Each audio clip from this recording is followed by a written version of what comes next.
pag hindi angat nyo ang bila. Kaya pa. Ayun mga che. At ayun na nga mga che. Wala muna tayong luto ngayon mga che. I-vlog muna natin yung food support na binigay ni Ate Jenny na kapatid ng asawa ko. Shout out Ate Jenny. Nakapasyal na nga ulit ang mga kapatid ng asawa ko dito sa amin sa Pampanga. Medyo matagal na silang hindi nagkikita-kita. At dala nga nila yung food support na matagal na naming gustong bilhin. Talagang mahirap nga talagang bumili nito online. Kaya naman talagang excited din ang asawa kong subukan at gamitin. Una nga niyang subok, talagang sa sobra niyang excited talagang tinatry niyang ipilit na ipagkasya. Kaya medyo disappointed ang lolo niya. At buti na lang naalala ko na meron nga pala sandals si tatat namin na hindi ginagamit at naitago ko. Kaya naman hinanap ko agad at para nga magamit na ni Koyang. Kaya naman, di namin pinatagal at di na nagpatumpik-tumpik pa.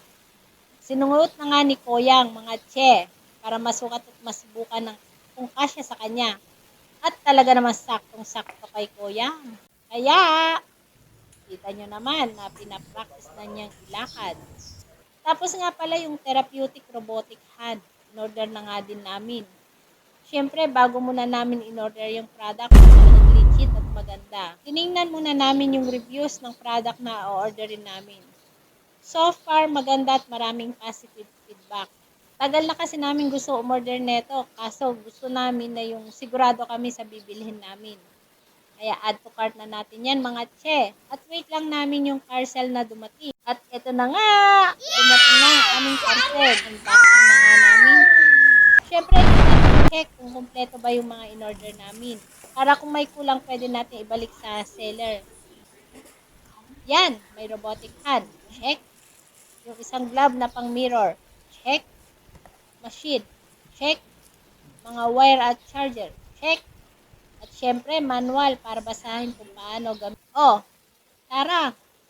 Ipatesting na natin kay Koyang. Para nga daw siyang cyborg. Sabi niya para daw siyang si Robocop. Yan, natupad na daw yung maging isang cyborg. Yung iniidolo niya, kagaya ni Robocop.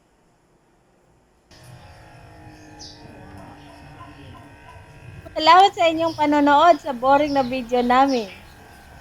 Thank you for watching mga che!